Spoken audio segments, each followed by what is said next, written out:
19 feet. That is the length of the gun, not the airplane. The gun. It weighs as much as a small car. It fires shells the length of your forearm, 65 of them every second, and its recoil is roughly the same force as one of the aircraft's 2 engines at full power. Every other combat aircraft ever built was designed first and armed second. This one is the exception. The gun existed on paper before the airframe did, and the airframe was drawn around it.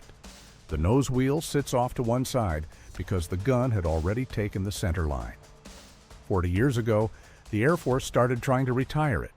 They are still trying. And this year, 3 squadrons were told to keep flying it until 2030. This is what it carries.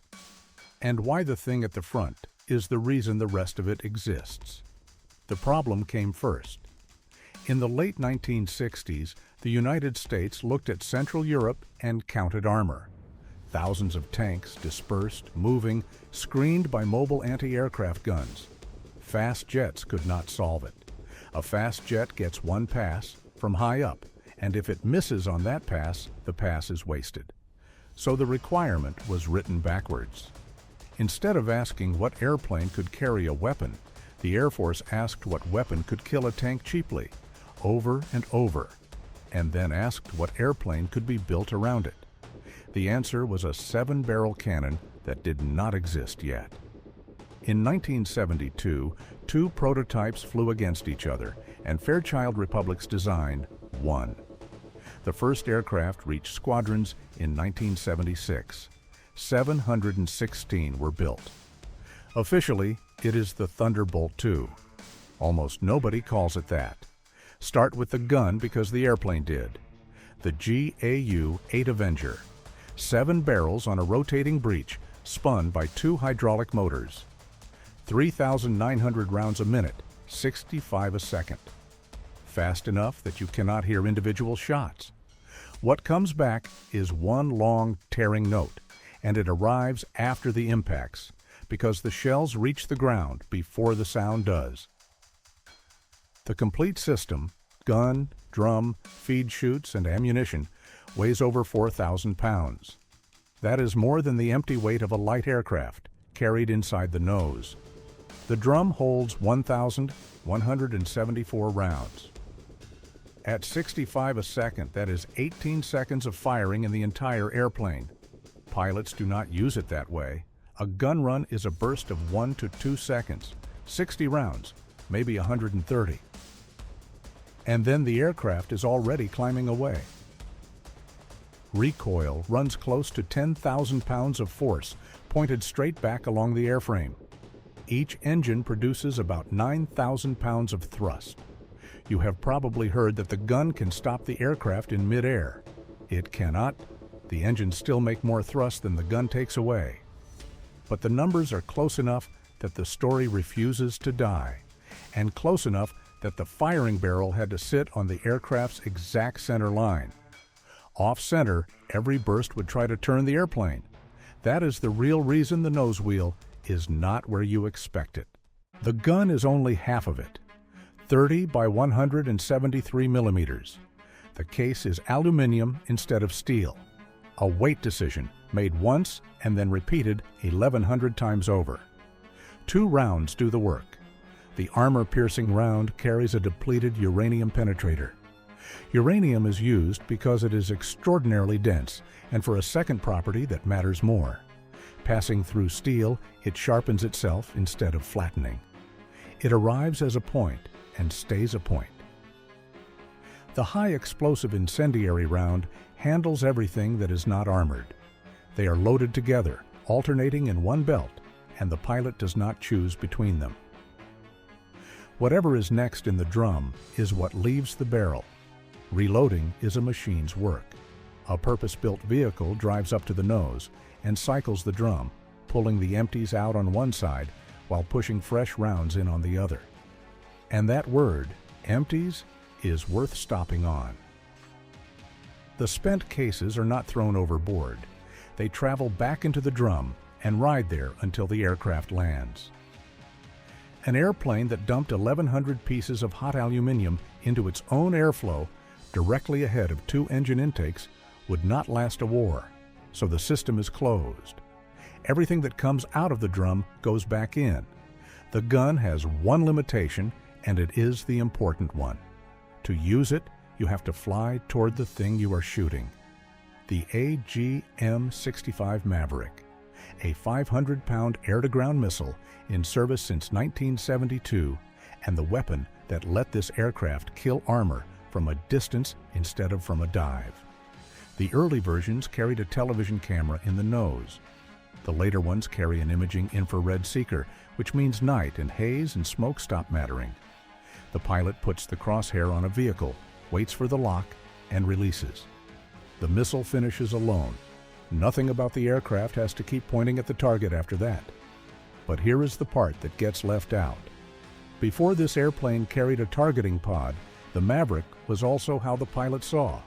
The missile's own camera fed a small screen in the cockpit, so a pilot could slew a live missile head across the landscape at magnification, simply to look at something, and then decide not to fire it. For years, the most useful optical instrument on a close air support aircraft was a weapon that most of the time was never launched. Under the wings and fuselage, there are 11 hardpoints, 8 outboard, 3 underneath, and 16,000 pounds of capacity across them. The unguided bombs are the oldest things on the list. The Mark 82 weighs 500 pounds, the Mark 84 2,000.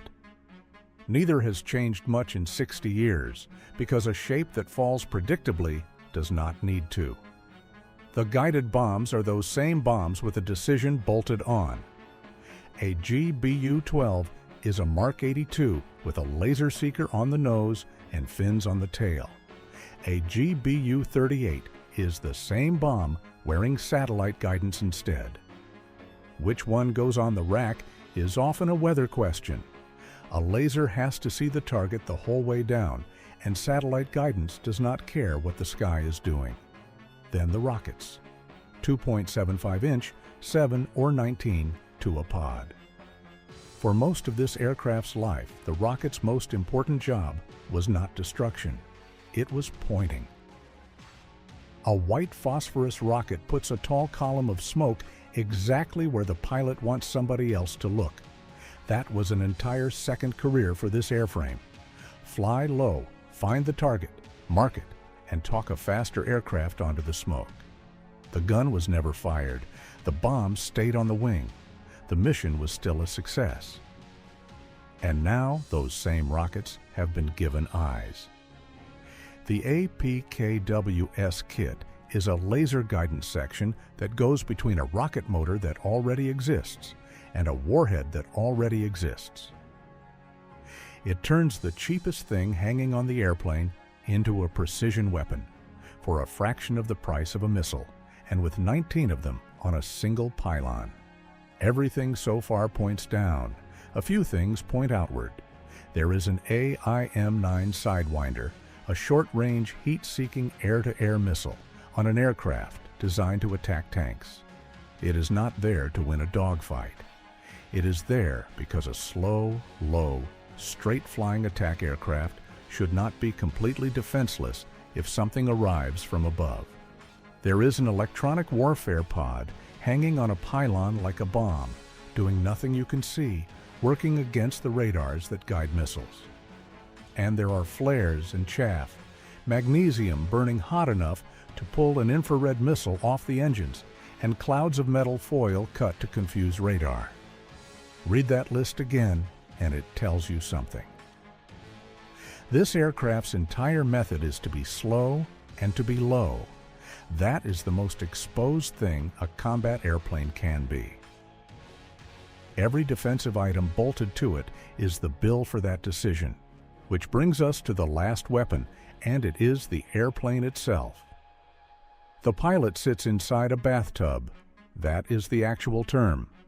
1,200 pounds of titanium plate, 1/2 inch to 1.5 inches thick, wrapped around the cockpit and rated to stop 23mm fire.